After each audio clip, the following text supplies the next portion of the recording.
Car பந்தயம் நடத்துறதுக்கு பணம் இருக்குது. கார் பந்தயம் நடத்த வேண்டிய அவசியமா? ஏன் நாடு இருக்கிற நிலைமையில சென்னை மாநகரத்தில் திரு உதயநிதி அவர்கள் கார் பந்தயம் நடத்துறார். நூற்றுக்கணக்கான கோடி செலவு பண்ணி கார் பந்தயம் நடத்துறார். இப்படிப்பட்ட ஆட்சி தேவையா? அப்பாவுக்கு நடுக்கடல்ல பேனா வைக்க வேணும், இது தேவையா? எழுதாத பேனா எங்க வச்சா என்ன? எழுதாத பேனா எங்க வச்சா என்னங்க? நடுக்கடல்ல கொண்டு வச்சா தான் பேனா வருதுமா? சரி, பேனா வைக்கிறேன்னு நீங்க ஆசைப்பட்டீங்க.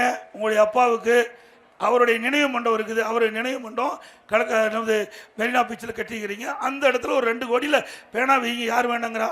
சரி, பேனா வைக்கணும் வேணாங்க. இன்னைக்கு அரசு பள்ளியில் படிக்கிற மாணவர்களுக்கு எழுதுகிற பேனாவை கொடு, மக்கள்லாம் பாராட்டுவோம். எழுதுகிற பேனாவை கொடு.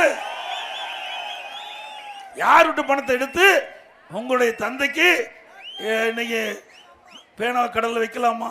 சொல்லுங்க பார்க்கலாம்.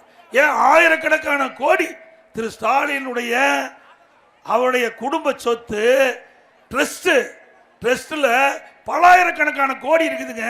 கொஞ்சம் நஞ்சம் இல்ல, பலாயிரக்கணக்கான கோடி திராவிட முன்னேற்ற கழக தலைவர் குடும்பத்தினுடைய ட்ரஸ்ட் சொத்து இருக்குது. அதில் எடுத்து செலவு பண்ண மாட்டாங்க. எந்த காலத்தில் போய் அவருடைய சொந்த பணத்தை செலவு செஞ்சது சரித்திரம் இருக்குது. எந்த காலத்திலும் திரு கருணாநிதி குடும்பத்தை சேர்ந்தவர்கள் அடுத்த ஒரு பாய்கிட்டு இருந்தா எடுத்து பழக்கமோ ஒழிய கொடுத்து பழக்கமே கிடையாது. கொடுத்து கொடுத்து சிவந்த கருத்திற்கு சொந்தக்காரர் பொன்மன செம்மல் புரட்சி தலைவர் எம்ஜிஆர்.